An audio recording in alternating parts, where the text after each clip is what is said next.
ഒരു മാസത്തോളം നീണ്ടുനിന്ന കാടിളക്കിയ പ്രചാരണത്തിന് ഡൽഹിയിൽ ഇന്ന് കൊട്ടിക്കലാശം. ഭരണ തുടർച്ചയ്ക്ക് ആം ആദ്മി പാർട്ടിയും പിടിച്ചടക്കാൻ BJPയും കോൺഗ്രസും കൈമെയ് മറന്ന് പ്രവർത്തിച്ച തെരഞ്ഞെടുപ്പ് എന്ന പ്രത്യേകതയും ഇക്കുറിയുണ്ട്. വിവാദങ്ങൾ മുതൽ കൂടുമാറ്റം വരെ അരങ്ങേറിയ തെരഞ്ഞെടുപ്പ് കൂടിയാണ് ഇക്കുറി ഡൽഹിയിൽ.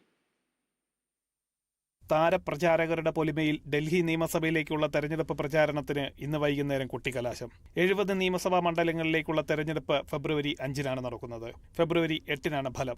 ആദ്യഘട്ടത്തിൽ ആം ആദ്മി പാർട്ടിയും BJPയും തമ്മിലായിരുന്നു കൊമ്പുകോർക്കൽ. തെരഞ്ഞെടുപ്പ് പ്രചാരണത്തിന്റെ രണ്ടാം ഘട്ടത്തിൽ കേജ്രിവാളിനെ നേരിട്ട് ആക്രമിച്ചുകൊണ്ട് രാഹുൽ ഗാന്ധിയും തെരഞ്ഞെടുപ്പ് ഗോതയിൽ നിറഞ്ഞതോടെ ഡൽഹിയിൽ ത്രികോണപ്പോരായി. BJPയും ഡൽഹി പോലീസും തന്നെ വധിക്കാൻ ശ്രമിക്കുന്നുവെന്ന കേജ്രിവാളിന്റെ ആരോപണം മുതൽ മദ്യനയ അഴിമതി കേസിൽ കേജ്രിവാളിനെയും സിസോദിയെയും പ്രോസിക്യൂട്ട് ചെയ്യാൻ EDക്ക് അനുമതി നൽകൽ, കേജ്രിവാളും സിസോദിയും മദ്യ കുംഭകോണ ശില്പികളെന്ന രാഹുൽ ഗാന്ധിയുടെ ആക്ഷേപം തുടങ്ങി യമുനാ നദിയിൽ ഹരിയാന സർക്കാർ വിഷം കലർത്തുന്നുവെന്ന കേജ്രിവാളിന്റെ ആരോപണം വരെ ഉണ്ടായ തെരഞ്ഞെടുപ്പാണിത്.